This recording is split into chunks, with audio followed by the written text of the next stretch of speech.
अब इसी में हम नेक्स्ट टॉपिक देखते हैं वैद्युत स्थितिज ऊर्जा, इलेक्ट्रिक पोटेंशियल एनर्जी। अब देखिए, किसी भी निकाय में अगर दो आवेश स्थित हैं, किसी भी निकाय में अगर दो आवेश स्थित हैं तो उन आवेशों के मध्य या तो आकर्षण बल होगा या प्रतिकर्षण बल होगा। और जब हम किसी आवेश को, कोई आवेश है, इस आवेश को एक पॉइंट से दूसरे पॉइंट तक लेकर आते हैं तो इस पर कुछ कार्य किया जाता है और यही जो कार्य होता है वह उस निकाय में स्थितिज ऊर्जा के रूप में संचित हो जाता है और इसी ऊर्जा को हम वैद्युत स्थितिज ऊर्जा कहते हैं। अर्थात आवेशों के किसी भी निकाय में किसी एक आवेश को दूसरे एक बिंदु से दूसरे बिंदु तक लाने में जो कार्य किया जाता है वह कार्य उस निकाय में वैद्युत ऊर्जा के रूप में संचित हो जाता है और इस ऊर्जा को हम वैद्युत स्थितिज ऊर्जा कहते हैं।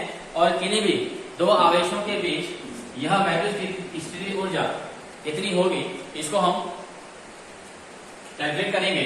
तो हम मान लेते हैं, माना एक बिंदु O है, इस पर एक आवेश Q1 है, धनावेश, और एक आवेश Q2 को हम अनंत से लेकर आ रहे हैं और माना ये एक क्षण बिंदु P पर है। तो इस आवेश को यहां से लेकर यहां तक लाने में यह जो स्थिति प्राप्त हुई, इसमें जो ऊर्जा होगी उसको हम वैद्युत स्थितिज ऊर्जा कहेंगे।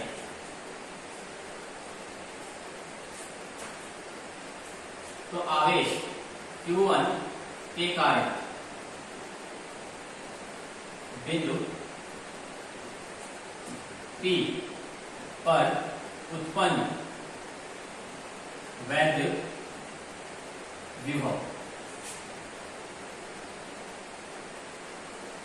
क्योंकि बिंदु O पर आवेश Q1 है, अतः इस आवेश के कारण इस बिंदु P पर विभव की गणना करेंगे और मान लेते हैं, माना यह दूरी R है। तो R दूरी पर बिंदु P पर आवेश Q1 के कारण उत्पन्न विभव V बराबर हो जाएगा 1/4 पाई एप्सिलॉन नॉट आवेश Q1 अपॉन डिस्टेंस R। अब इसके बाद क्योंकि हम आवेश Q0 को अनंत से लेकर आ रहे हैं, अतः आवेश Q2 को अनंत से बिंदु P तक लाने में कृत कार्य,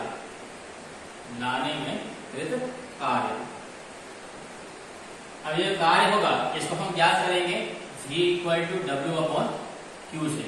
अब Q यहाँ पर क्या है आपका Q2, आवेश Q2 है, तो इसलिए विभव V बराबर W/Q2 से फाइंड आउट करेंगे कार्य। तो कार्य W बराबर यह हो जाएगा Q2 × V। इसको समीकरण 1 ले लेते हैं, यह समीकरण 2। अब यहां से V की वैल्यूएशन करते हैं, तो समीकरण 1 से V का मान समीकरण 2 में रखने पर तो कार्य W बराबर हो जाएगा Q2, V की वैल्यू रखेंगे इसमें, तो ये हो जाएगा 1/4 pi epsilon naught Q1 upon R।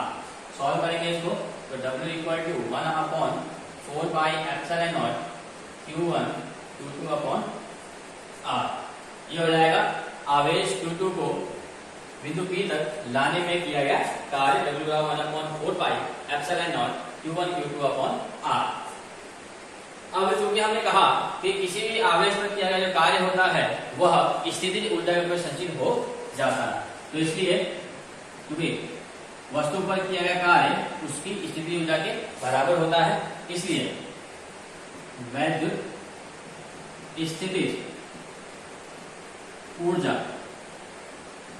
U बराबर W पहले हमने यहाँ फाइंड आउट कर रखी है, तो यह हो जाएगी 1/4 pi epsilon naught Q1 Q2 upon R।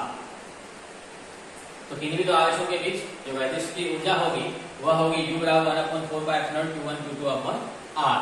अब यदि इसी में हम एक निकाय मान लेते हैं, माना कि निकाय त्रिभुजाकार है, माना कि निकाय त्रिभुजाकार है, इस पर आवेश Q1 Q2 और माइनस Q3 है, और इनके बीच डिस्टेंस r12, यहाँ हो जाएगी r13 और यह हो जाएगी r23। यह एक त्रिभुजा का निकाय है जिस पर आवेश, इसके शीर्षों पर आवेश q1, q2 और -q3 है।